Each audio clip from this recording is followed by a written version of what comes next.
جھٹلانے والوں کی اطاعت نہ کریں، جو اللہ کے منکر ہیں نا ان کو فالو مت کرو۔ آج ہم کس کو فالو کرتے ہیں؟ غیروں کو، انگریزوں کو، غیر مسلموں کو، ہر چیز میں ان کا حوالہ دیں گے۔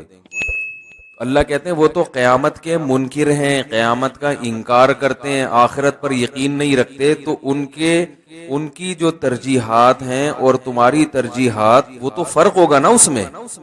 کل میں ایک جگہ بیٹھا ہوا تھا، ہمارے ایک دوست ہیں، اللہ ان کی عمر میں برکت دے، وہ کسی کمپنی کو ورکشاپ کروا رہے ہیں، ٹائم لینڈر والوں کا نام سنا ہوگا نا، سلیمان احمد صاحب، وہ کسی کمپنی کو ورکشاپ کروا رہے تھے، تو وہ انہوں نے بتائی ایک بات کہ مجھے بتائی کارگزاری میں کہ کمپنیوں کا جو بنیادی مقصد ہے نا، وہ سب میں ایک ویژن لکھا ہوتا ہے کہ پروفٹ کمانا۔ کمپنی کا مقصد کیا ہے؟ پروفٹ کمانا۔ جو کمپنی پروفٹ نہیں کمائے گی اس کو باقی رکھتے ہیں؟ بولو نا بھائی، نہیں۔ اور جو مسلمان ہوگا نا اس کا پتہ ہے کیا مقصد ہوگا؟ وہ جب کمپنی بنائے گا تو اس کا مقصد پروفٹ نہیں ہوگا، اس کا مقصد آخرت ہوگا۔ پروفٹ وہ اس لیے کمائے گا تاکہ اس پروفٹ کو کسی بڑے مقصد میں لگایا جا سکے جو آخرت میں کام آئے۔ اس کو میں آسان زبان میں سمجھاتا ہوں، کافر بھی پیسہ کماتا ہے، ہم بھی کماتے ہیں، کیا خیال ہے؟ پیسہ تو دونوں کماتے ہیں بھائی، ہندو بھی کمائے گا، سکھ بھی کمائے گا، ہم بھی کمائیں گے۔ ہندو کماتا ہے پیٹ بھرنے کے لیے، مزے اڑانے کے لیے، ہم کیوں کماتے ہیں؟ اس لیے کماتے ہیں کہ اللہ تعالیٰ کو اوپر والا ہاتھ نیچے والے ہاتھ سے، بولو نا، پسند ہے۔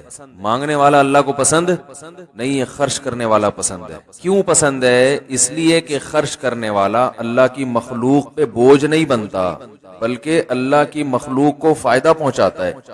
سر اٹھا کے جیتا ہے، اس کا سر جھکتا ہے تو کس کے سامنے؟ اللہ کے۔ اللہ چاہتے ہیں میرے غلام بنو۔ ابھی تو حدیث میں فرمایا جو ایمانداری سے تجارت کرے گا قیامت میں پیغمبروں اور صدیقین کے ساتھ ہوگا۔ اتنا بڑا مقام۔ اس کی کوئی فضیلت نہیں ہے جو کاروبار چھوڑ کے بیٹھا ہو، اس کی اسلام میں کوئی فضیلت نہیں ہے۔ اس کو رہبانیت کہا گیا ہے۔ رہبانیت جو عیسائیوں میں ہوتا تھا نا، پادری پن، رہبانیت پتہ ہے کسے کہتے ہیں؟ دنیا چھوڑ دینا۔ تو رہبانیت کو برا سمجھا گیا ہے اسلام میں۔ دنیا چھوڑنی تھوڑی ہے، یہ دنیا تو اللہ نے پیدا انسانوں کے لیے کی ہے۔ چھوڑ کے جنگل میں نکل گئے تو جنگل میں تو جانوروں کے لیے ہیں، وہ انسانوں کے لیے تھوڑی ہیں۔ لیکن مسلمان کے سامنے ایک ہدف ہوتا ہے۔ اور آسان مثال دوں، پیچیدگی میں جا رہے ہیں آپ لوگ، اور آسان مثال دیتا ہوں، یہ تو کئی دفعہ بیانات میں دے چکا ہوں لیکن دوبارہ آ جائے گی تو اچھا ہے۔ ایک حدیث میں آتا ہے ایک صحابی درخت لگا رہے ہیں۔ کیا لگا رہے ہیں؟ درخت۔ آپ صلی اللہ علیہ وسلم نے انہیں فرمایا کہ تم جو درخت لگا رہے ہو تمہیں کیا معلوم کہ یہ درخت کی زندگی، یہ درخت، حدیث کا مفہوم ہے کہ یہ پھل جب دے گا تو تمہاری زندگی وفا کرے گی کہ بھی نہیں کرے گی؟ اتنی پھل کی خبر نہیں ہے، اور پلاننگ اتنے سال کی، 5 سال تو کم از کم لگتے ہیں کھجور کے درخت کو، پتہ کل کا نہیں ہے، اور پلاننگ ہو رہی ہے 5 سال بعد۔ کتنے سال کی؟ 5 سال بعد کی پلاننگ۔ او بھائی یہ تو بڑا مشکل، یہ تو آپ صلی اللہ علیہ وسلم نے اس کو پسند نہیں کیا۔ 2 منٹ لگتے ہیں انسان کو مرنے میں۔ جو جتنے لوگ مر چکے ہیں نا، ان میں سے کسی کا بھی پہلے سے مرنے کا پروگرام نہیں تھا۔ ہم سمجھتے ہیں یہ تو مر گئے تو ان کا تو پروگرام تھا جانے کا، ہمارا چونکہ ہے نہیں تو ابھی ہم تھوڑا زندہ رہیں گے۔ یہ تو مرنے کے بعد آدمی کہتا ہے یار میرا تو اس طرح کا کوئی پروگرام نہیں تھا، یہ ہوا کیا ہے میرے ساتھ؟ حقیقت بتا رہا ہوں، میرے پاس تو ڈاکٹر آتے ہیں نا بڑے بڑے فیلڈ کے، بھائی موضوع چینج نہ ہو جائے ذرا کچی سے پکڑ کے رکھنا، بڑے بڑے ڈاکٹر بھی ملاقاتیں ہوتی ہیں، میں تو نچوڑتا ہوں، ڈاکٹر آ کے پریشان ہوتا ہے کہ میں اس سے ملنے آیا ہوں تو یہ الٹا یہ مجھ سے مل رہا ہے۔ بھائی ہم تو کہتے ہیں بھائی علم جہاں سے ملے، چاہے وہ کوئی پائلٹ ملنے آئے گا نا، وہ ایئر فورس کے پائلٹ بھی آتے ہیں بعض دفعہ، ہم اس کو جہازوں میں نچوڑ لیتے ہیں، وہ حیران ہوتا ہے یار یہ کیا انجینئر بن رہے ہو، کیا کر رہے ہو؟ بچپن سے مجھے شوق ہے، ابھی نہیں صرف بچپن سے، کہ جو جس فیلڈ کا ماہر ہے اس کو اس سے وہ معلومات، اور سب سے اوتھینٹک معلومات یاد رکھو، کسی بھی چیز کی اگر لینی ہے تو کتابوں سے نہیں ملے گی، اس فن کے ماہرین سے ملے گی، کیونکہ کتاب سمجھنا بھی اس فیلڈ کے ماہر کا کام ہے۔ عام آدمی کتاب سے دھوکے میں آتا ہے، یاری بات میرا خیال۔ اب آپ میڈیکل سائنس کی کتابیں پڑھ کے علاج کرو نا تو قبرستان بھرنے کے علاوہ کچھ بھی نہیں حاصل ہوگا۔ آپ نے کہا کہ میں ڈاکٹر کے پاس کیوں جاؤں، میڈیکل سائنس کی کتابیں پڑھتا ہوں میں، پیناڈول کا یہ فارمولا ہے، اس میں یہ کیمیکل استعمال ہوا ہے، یہ درد تو چلو ہم بھی وہ کیمیکل خرید کے بالٹی میں ملاتے ہیں اور تھیلیوں میں بھر بھر کے لوگوں کو پلانا شروع کر دیتے ہیں۔ تو مریں گے نا لوگ. تو بھائی اس کا طریقہ یہ ہے کہ کتاب معاون مددگار تو بنتی ہے، لیکن جب اس کا علم لینا ہے تو اس کے ماہر کو کے پاس چلے جاؤ. اس نے اپنی زندگی کھپا دی ہے اس کام میں، تو آپ کو کھپانے کی کیا ضرورت ہے؟ کیا خیال ہے بھائی؟ اس کے علم سے فائدہ ہو. وہ ڈاکٹر بنا اس لیے کہ آپ کو ٹینشن سے بچا لیا اس نے. آپ کسی اور کام میں ٹینشن اپنی صلاحیت خرچ کرو نا. سارے کاموں میں ایک انسان کو مہارت ہو سکتی ہے، ڈاکٹر بھی بنے، بڑا حکیم بھی بنے، پلمبر بھی بنے، اور میکینک بھی بنے، اور الیکٹریشین بھی بنے. بھائی آپ ایک چیز میں مہارت پیدا کرو، باقی میں کام ہو تو اس کے ماہرین سے رابطہ کر لو. آپ ڈاکٹر بن گئے، الیکٹریشین نہیں ہو آپ، تو پنکھا کس سے لگواؤ گے آپ؟ الیکٹریشین سے. اب آپ کو نہیں، چونکہ پنکھا بھی میں خود ہی لگاؤں گا، تو اب پنکھے کے بارے میں کتابیں پڑھ رہے ہو، وائر کے بارے کہ وائر کیسے جوڑی جاتی ہے، یوٹیوب پہ سرچ کر رہے ہو کہ وائر کیسے جوڑی جاتی ہے، بٹن کیسے لگایا جاتا ہے، اور وہ ارتھ کہاں سے ہوتا ہے. تو پاگل پنے کی بات ہے بھائی. آپ چھوڑو یار، یہ دنیا میں الیکٹریشین بھی تو ہیں، یہ کس لیے ہیں؟ آپ اپنے کام کو فوکس کرو. تو یہ ایک اصول ہے، تو میں اس اصول کو مانتا ہوں. تو میں کہتا ہوں میں میڈیکل سائنس کی کتابیں پڑھ کے معلومات لوں، اس میں ٹھوکریں کھاؤں گا، 20 سال تک لوگوں کو غلط گائیڈ کروں گا. بہتر نہیں ہے کوئی کسی فیلڈ کا ماہر ہے اس سے اس بارے میں معلومات لے لی جائے، لیکن کوشش یہ ہو کہ وہ اس فیلڈ کا ماسٹر ہو. تو گردوں کا اسپیشلسٹ آتا ہے تو اس کے گردے درد کرنے لگتے ہیں میرے سوالات سے، بار بار پانی مانگتا ہے کہ اتنا کڈنی کے بارے میں اس سے پوچھتا ہوں. بچپن سے میری عادت ہے یہ. تو کیا کہہ رہا تھا میں؟ درخت تو تھی وہ، یہ ڈاکٹر سے کیا بات ہوئی تھی میری؟ نہیں یار مزہ نہیں آیا ہے. نہیں وہ درخت والی مثال تو میرے ذہن میں ہے، لیکن اس درخت میں ڈاکٹر کہاں سے آ گیا؟ جی خیر، مسلمان تاجر جو ہے وہ تو چلو درخت پہ آتے ہیں، شاید دوبارہ سے وہیں درخت کے ذریعے پہنچے تھے وہاں پر نا، درخت پہ دوبارہ آ جاتے ہیں.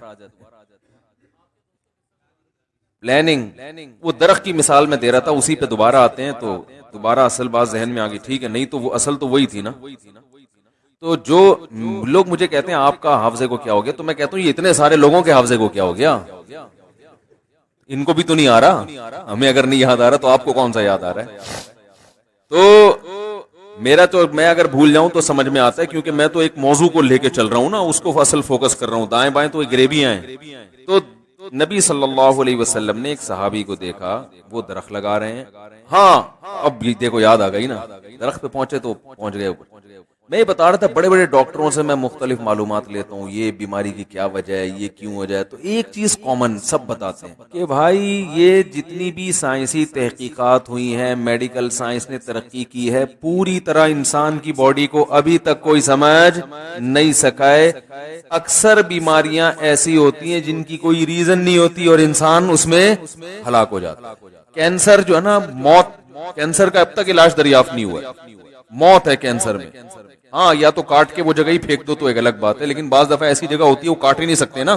بھئی چلو انگلی پہ ہو گیا تو یہ تو کاٹ دیا آپ نے، پیٹ میں ہو گیا تو وہاں تک کہاں تک کاٹیں گے. تو کہتے ہیں کہ کوئی وجہ معلوم نہیں ہوتی. بالکل فٹ فاٹ ہمارے ابھی دوست ہیں 35 سال 35 ایئرز اولڈ، جوان، خوبصورت، ماشاءاللہ، جاب بھی اچھی، کوئی ٹینشن بھی نہیں ہے، اور صحت بھی اچھی ہے، کوئی موٹاپا بھی نہیں ہے. بلڈ کینسر ہو گیا. ملنے آئے، میں نے کہا بھائی آپ کو کیا بھائی کیمو تھراپی چل رہی ہے. یہ تھراپی ہے، تھراپی ہے، پتہ نہیں کیا ہے. مختلف لوگ مختلف لفظ بتاتے رہتے ہیں. اب یہ بھی کسی انگلش کے بہت ماہر سے ایک دفعہ فون کر کے پوچھنا پڑے گا، یار ایک دفعہ بتا دو، تھراپی ہے، تھراپی ہے میرا خیال ہے، کیمو تھراپی. تو کیمو تھراپی کروائی انہوں نے، بالکل ہی ہڈیوں کا ڈھانچہ بن گئے. میں نے کہا کیا ہوا؟ Blood cancer. وجہ کہہ رہے ہیں ڈاکٹر خود حیران ہے کہ وجہ سمجھ میں نہیں آ رہی. پرسوں میری حضرت مولانا طارق جمیل صاحب، اللہ ان کی عمر میں برکت دے، ان کو صحت دے، ان سے ملاقات تھی. مجھے لگا بہت کمزور ہو گئے ہیں، ہارٹ کا مسئلہ ہے نا ان کا، دوائیں کھا رہے ہیں. تو میں نے کہا آپ تو ایکسرسائز بھی کرتے ہیں، کھاتے بھی نہیں ہیں. ان کی خوراک ایسی ہے کہ آدمی جو ہے نا وہ حیران ہوتا ہے کہ یہ چل کیسے رہے ہیں. بہت تھوڑا کھانا اچھا ہے نا صحت کے لیے. ایکسرسائز بھی پابندی سے، کھاتے بھی تھوڑا ہیں، رات کو سوتے بھی جلدی ہیں، صبح اٹھتے بھی جلدی، پوری بڑی تمیز سے زندگی گزر رہی ہے. کتنے اٹیک، میرا خیال ہے 2 یا 3 اٹیک ہو چکے ہیں. تو مجھے انہوں نے بتایا کہ مجھے جو ہارٹ اسپیشلسٹ ڈاکٹر نے بتایا کہ آپ کا دل جو ہے ماشاءاللہ اس کی رگیں ایسی جوان ہیں جیسے 20 سال کا لڑکا ہوتا ہے. اتنا صحت مند دل ہے. لیکن پھر بھی وہ خود حیران ہے کہ اٹیک ہو کیوں رہا ہے. یہ اللہ کی قدرت ہے. ہمارے ایک دوست تھے جامعۃ الرشید میں، اللہ نے ان کو بڑا نوازا تھا. ماشاءاللہ بڑے خوبصورت بھی تھے، مالدار بھی تھے، جوان بھی تھے، علم بھی ماشاءاللہ بہت تھا ان کے پاس. اس زمانے میں کراچی کے حالات بہت خراب تھے، ٹارگٹ کلنگ بہت نا، علماء کا بھی قتل ہو رہا تھا، شہادتیں ہو رہی تھیں. تو انہیں جامعۃ الرشید نے گاڑی دے دی گارڈ کے ساتھ. تو انہوں نے کہا کہ بھائی گارڈ کے ساتھ باقاعدہ گاڑی دیں گے تو میں تو اور نمایاں ہو جاؤں گا، تو مجھے چھوٹی موٹی سی سیدھی سادی گاڑی جس میں پتہ ہی نہ چلے کہ کون جا رہا ہے. تو ہائی روف دے دی، وہ جو صابن دانی نہیں ہوتی، ہائی روف صابن دانی سیدھی سادھی، اس میں کیا پتہ چلے گا کوئی بڑا عالم ہے. اللہ کی قدرت کے وہ ایکسیڈنٹ ہوا، اس کے سامنے جو ہے نا ایک وہ پجارو آ کے ٹکرائی ہے. اب ظاہر ہے پجارو کے سامنے ہائی روف کی کوئی اوقات ہے، آن دا اسپاٹ ان کی ڈیتھ ہو گئی. ہم نے کہا دیکھو جس چیز کو ہم نجات کا ذریعہ سمجھ کے کہ اس میں یہ نمایاں نہیں ہوں گے، لوگوں کو پتہ نہیں چلے گا تو بچے رہیں گے. کیونکہ اس زمانے میں جامعہ فاروقیہ میں بھی شہادت ہوئی تھی، پتہ ہوگا آپ کو، پوری گاڑی اڑا دی تھی کسی نے. تو جتنے بڑے بڑے مدارس تھے نا وہ احتیاط کر رہے تھے.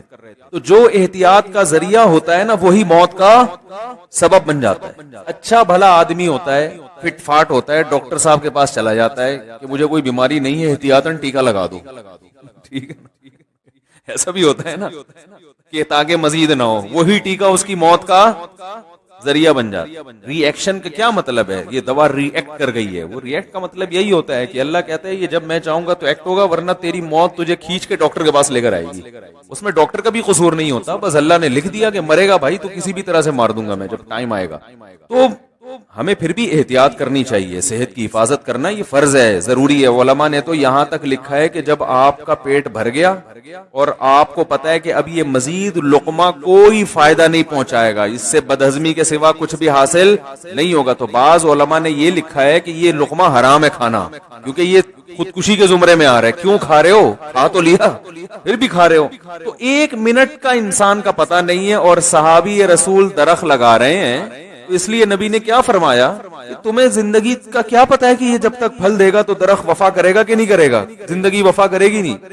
تو اس حدیث سے کیا پتا چلتا ہے؟ درخت لگانے سے منع کیا جا رہا ہے نا. کیا ہو گیا بھائی؟ بولو نا. ہاں، اس سے تو یہ پتا چل رہا ہے نا کہ اسلام میں درخت لگانا اچھا کام نہیں ہے. 5 سال ابے چھوڑو، جو صبح کی روٹی ہے تو شام کو اللہ کھلا دے گا، شام کو ہے تو صبح بھی کھلا دے گا جس نے شام کو. اتنی لمبی سوچنے کی ضرورت نہیں ہے. ڈپریشن میں ٹینشن میں جاؤ گے کچھ بھی حاصل نہیں ہوگا. لیکن کم علم خطرہ ایمان، جیسے ہوتا ہے نا نیم حکیم خطرہ جان، تو نیم مفتی خطرہ ایمان. جو لوگ آدھی حدیثیں پڑھ کے فتوے دیتے ہیں نا وہ اسی طرح امت کو گمراہ کرتے ہیں. قرآن و حدیث کا علم مکمل ہونا چاہیے. تو جن لوگوں نے اس قسم کی حدیثیں پڑھی ہوئی ہیں وہ دنیا سے دور. کیا درخت لگانا، کیا یہ کر رہے ہیں، پیسے انویسٹ کیے ہوئے ہیں، وہاں کاروبار کر رہا ہے، ادھر طارق روڈ پہ 6 دکانیں اور تھی، 4 اور خرید رہا ہے. کیا یہ دنیا؟ اللہ کے نبی نے تو درخت لگانے میں کہا کہ لمبی امیدیں، اور یہ دکانیں خریدنے، اور جناب ماشاءاللہ ان کے لائف اسٹائل دیکھو. تو یہ وہ لوگ ہوں گے جو آدھی حدیث پڑھتے ہیں اور آدھی حدیثیں نہیں پڑھی. دوسری حدیث میں آتا ہے کہ آپ صلی اللہ علیہ وسلم نے ارشاد فرمایا، یہ صحیح حدیث صحیح مسلم کی، کہ جس نے درخت لگایا جب تک چرند پرند بھی اس درخت سے کھاتے رہیں گے اس کو قبر میں ثواب ملتا رہے. کیا انداز ہے تبلیغ کا! دیکھو مسلمان کا قبلہ ہی چینج کر دیا. بھائی درخت ہم بھی لگائیں گے، کافر بھی لگائے گا. کافر کا ویژن درخت لگانے سے کچھ اور ہے، ہمارا کچھ اور. کافر اس دنیا پہ یقین کرتا ہے، وہ آخرت پہ یقین نہیں کرتا. وہ کہتا ہے درخت لگاؤں گا، پھل دے گا. پھر جب درخت جب تک بڑا نہیں ہو جائے اس کو یہ ڈر ہے کوئی مار کے نہ چلا جائے، مر نہ جاؤں، ٹرک کے نیچے نہ آ جاؤں، کوئی بیماری تو نہیں ہو گئی، یہ تو نہیں، ڈپریشن میں جائے گا نا.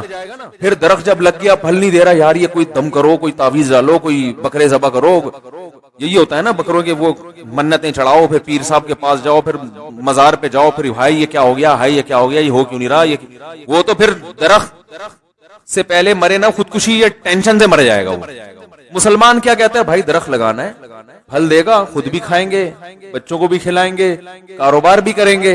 اور مر گئے، اگر لگانے سے پہلے مر گئے یا بڑا ہونے سے، درخت کے مکمل ہونے سے پہلے مر گئے تو نیت کا ثواب، بولو نا بھائی، ملتا رہے. اور لگ گیا تو سبحان اللہ. مر بھی گئے تو کوئی بات نہیں، ہم پھل نہیں کھائیں گے، آگے نسلیں تو کھائیں گی نا. آخرت میں ذخیرہ ہو رہا ہے بھائی، چڑیا کو کھلانے میں ثواب مل رہا ہے تو انسان کھائیں گے اور اس کے سائے کے نیچے رہیں گے. تو اور کیا چاہیے؟ اپنے بھی مزے اور مخلوق کو فائدہ پہنچانے کے بھی مزے. تو آخرت کے لیے اللہ نے مزے اڑانے پر پابندی نہیں لگائی ہے، لیکن وہ مزے جس کی اللہ نے اجازت دی ہے تاکہ آخرت خراب نہ ہو۔ مسلمان آخرت پہلے رکھتا ہے، دنیا بعد میں۔ بھائی بہت سے مزے اللہ نے ایسے رکھے ہیں کہ اس سے آخرت خراب نہیں ہوتی بلکہ آخرت میں فائدہ ہوتا ہے، تو وہ مزے تو اڑانے چاہیے نا جس سے نہ اللہ ناراض ہو رہا ہے بلکہ اللہ خوش ہو رہا ہے۔ یا ایھا الذین آمنوا کلوا من الطیبات، اے ایمان والو پاکیزہ چیزیں کھاؤ، اس سے فائدہ اٹھاؤ، یہ تو اللہ نے تمہارے لیے پیدا کی ہیں۔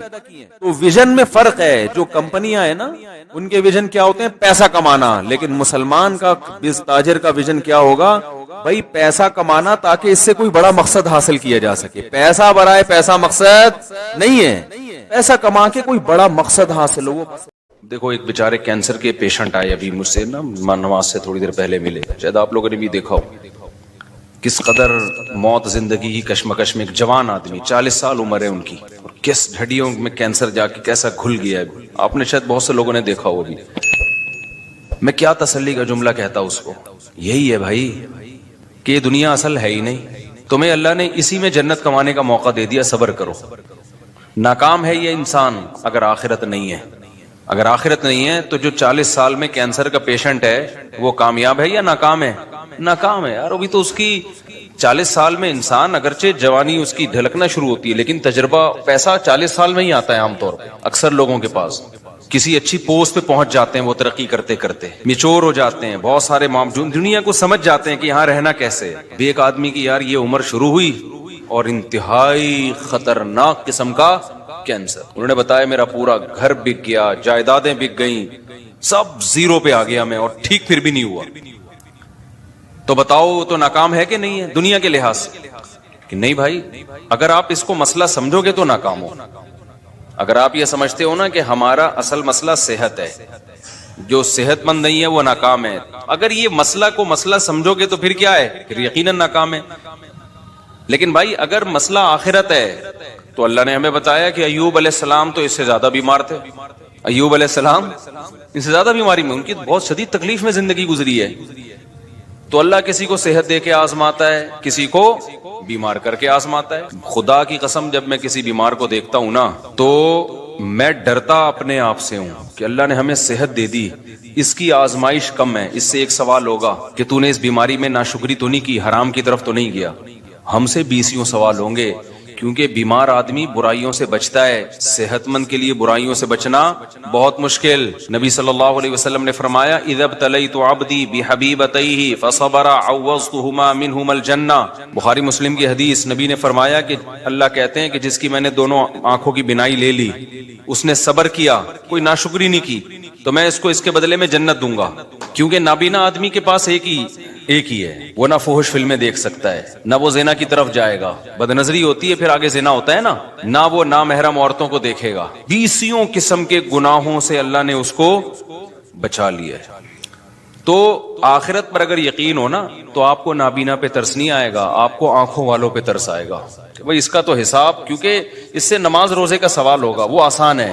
آج جن بے حیائی کے کاموں میں، فحش فلموں میں اور پتہ نہیں بد نظری اور کس قدر برائیوں میں لوگ پڑے ہوئے ہیں، یہ ساری آنکھ کی نعمت کی ناقدری ہے یا نہیں ہے؟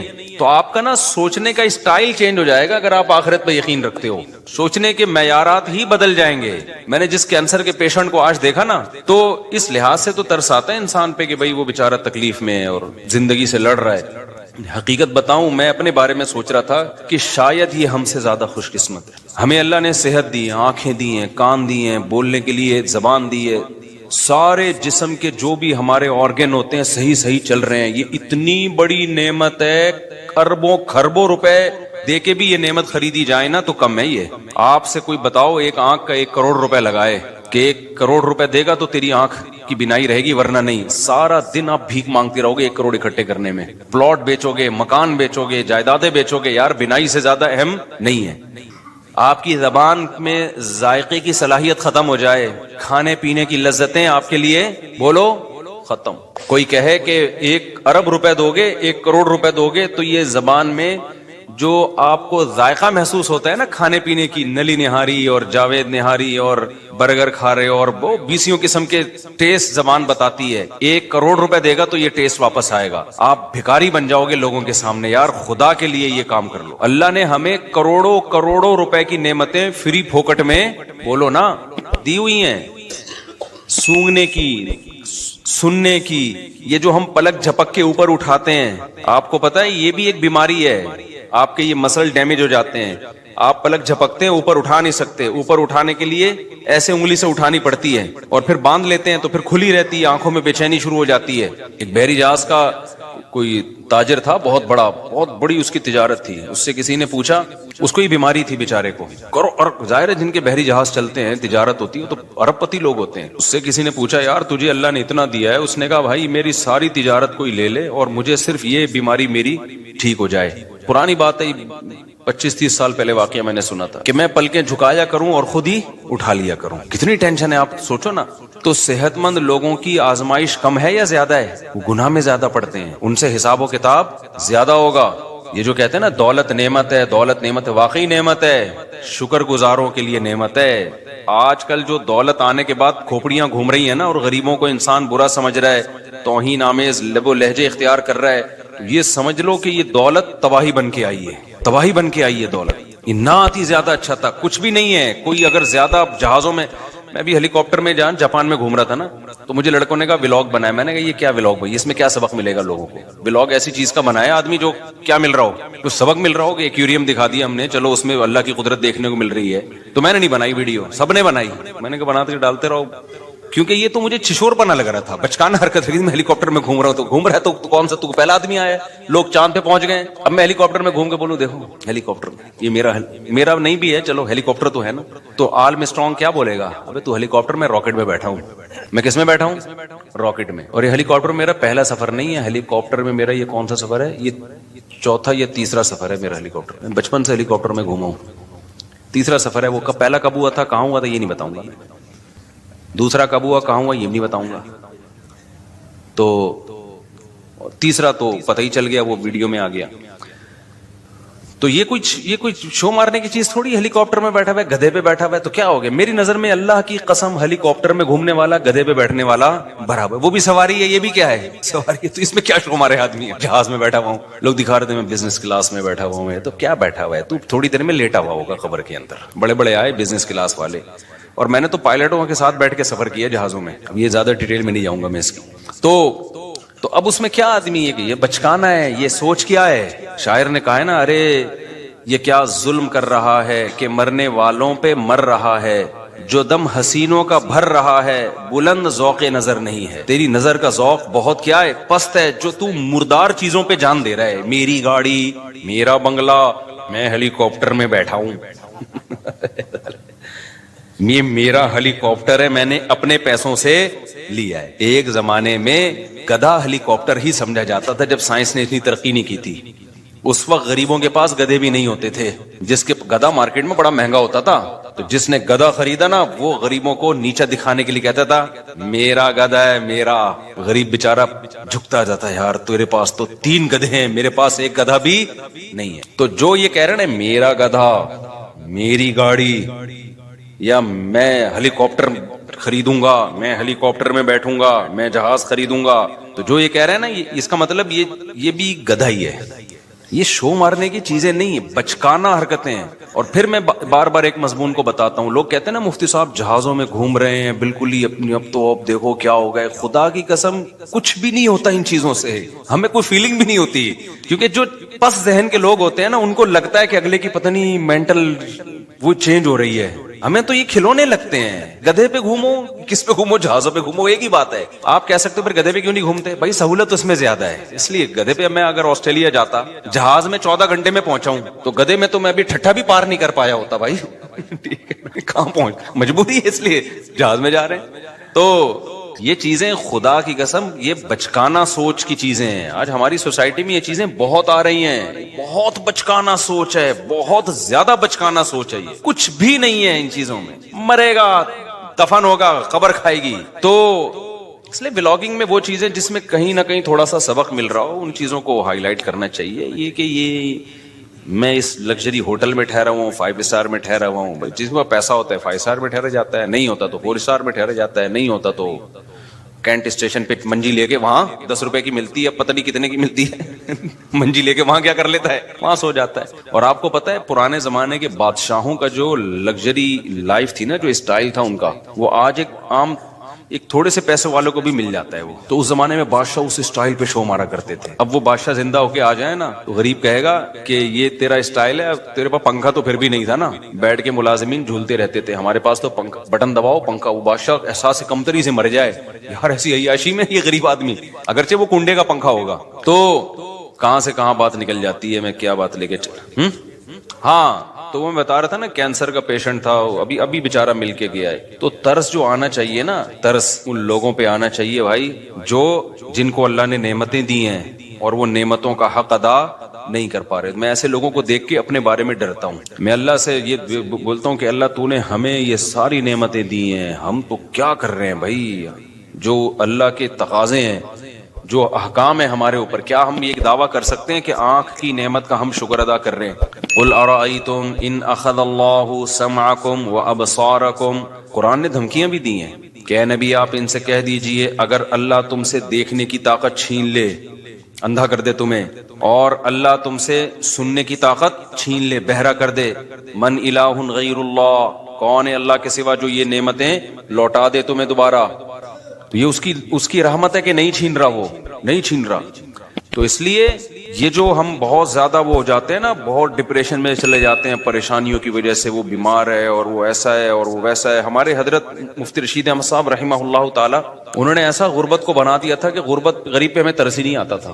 صحیح ہے نا, ہمیں غریب پہ ترس ہی نہیں آتا, اس لیے کہ غریب کون ہے بھائی, 2 وقت کی روٹی مل رہی ہے کہ نہیں مل رہی ہے, کہاں سے غریب ہو گئے. 2 وقت کی روٹی مل رہی ہے, سر چھپانے کے لیے بہترین جگہ ہے, جسم کسی بڑی بیماری سے محفوظ ہے, تو بس عیاشی کرو, موج مستی ہے. یہ غریب نہیں ہے, یہ ناشکری ہے. پھر آپ اپنے آپ کو یہ سمجھنا شروع کر دو. یہیں سے میں ایک چھوٹی سی بات بتا کے آگے بیان کو کنٹینیو کرتا ہوں. میرے ایک بیان پہ لوگوں نے اعتراض کیا ہے. میرا ایک تاجروں میں نا بیان ہوا تھا جس میں نے تجارت کی بڑی فضیلت بیان کی.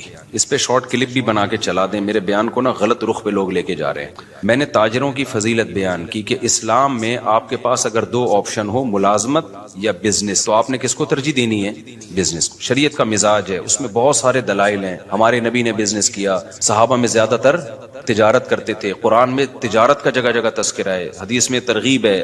یہ حدیث ہے کہ اللہ نے میری امت کے 10 حصوں میں سے 9 حصے روزی تجارت میں. اگرچہ یہ حدیث کی سند پہ کلام ہے, لیکن یہ کوئی اتنی کمزور حدیث نہیں ہے کہ اس کو ایک پہلے سے ثابت شدہ فضیلت حدیث کی میں ہے نا تجارت کی, تو اس کی فضیلت میں کے طور پر بیان کرنے میں کوئی حرج نہیں. لیکن اور بہت ساری حدیثیں, تو اس پہ کسی نے کہا کہ بھئی اس سے تو یہ پتا چلا کہ پھر ملازمت بہت بری چیز ہے.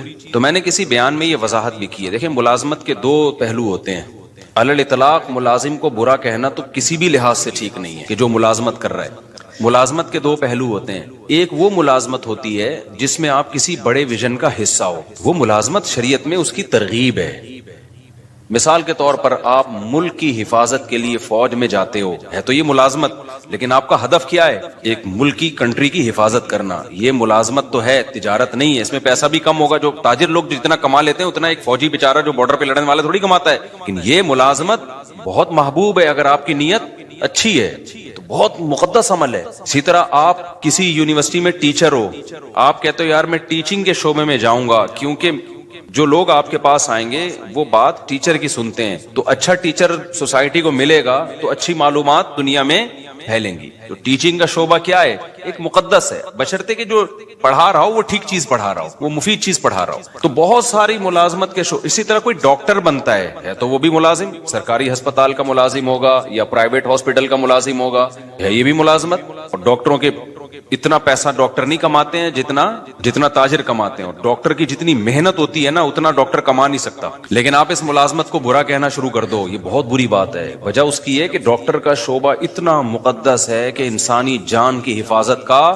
ذریعہ ہے. ہاں, ایک ملازمت وہ ہے جس میں آپ کسی کی جاب کر رہے ہو, آپ کو ایک مخصوص تنخواہ مل رہی ہے, فائدہ کمپنی کو ہو رہا ہے, اور کمپنی بھی انسانیت کو کوئی بڑا فائدہ نہیں پہنچا رہی ہے. جیسے آپ کولڈ ڈرنک کمپنی میں جاب کر رہے ہو, کس میں جاب کر رہے ہو؟ کولڈ ڈرنک کی کمپنی ہے, اس میں آپ جاب کر رہے ہیں, تو آپ کو ایک مخصوص تنخواہ مل رہی ہے, آپ نے چاپلوسی بھی کر رہے ہو باس کی, اور آپ مکھن بھی لگا رہے ہو, اور ڈانٹ بھی پڑ رہی ہے, گالیاں بھی مل رہی ہیں. فائدہ کون اٹھا رہا ہے؟ کمپنی. اٹھا لے فائدہ, کوئی مسئلہ نہیں ہے, لیکن انسانیت کو کیا دے رہی ہے وہ فائدہ اٹھا کے؟ کچھ بھی نہیں دے رہی. شوگر کے مریض بنا رہی ہے, لوگوں کا ویٹ کیا کر رہی ہے؟ گٹکا کمپنی میں جاب کر رہے ہو آپ, پان کمپنی میں, سگریٹ کمپنی میں جاب کر رہے ہو. تو بھائی ایسی جگہ جاب کرو جہاں انسانیت کو فائدہ ہو. تو اب سمجھ میں آئی بات. جہاں تجارت اور ملازمت میں ٹکراؤ ہو, تو ملازمت اگر اس نوعیت کی ہے کہ جس میں کسی بڑے ویژن کا, جو انسانیت کے لیے فائدے والا ویژن ہو, آپ اس کا اگر حصہ بن رہے ہو, تو پھر تو وہاں ملازمت زیادہ بہتر ہے تجارت سے. سمجھتے ہو کہ نہیں سمجھتے؟ لیکن اگر کسی بڑے ویژن کا حصہ نہیں بن رہے آپ, کو انسانیت کے لیے زیادہ مفید چیز نہیں ہے, تو پھر ملازمت نہیں کرنی چاہیے. پھر کس کو فوکس, پھر اپنا ٹماٹر کا ریڑھی لگا لے آدمی. سمجھ رہے ہو نا, باس کی چاپلوسی سے بہتر ہے کیا لگا لے؟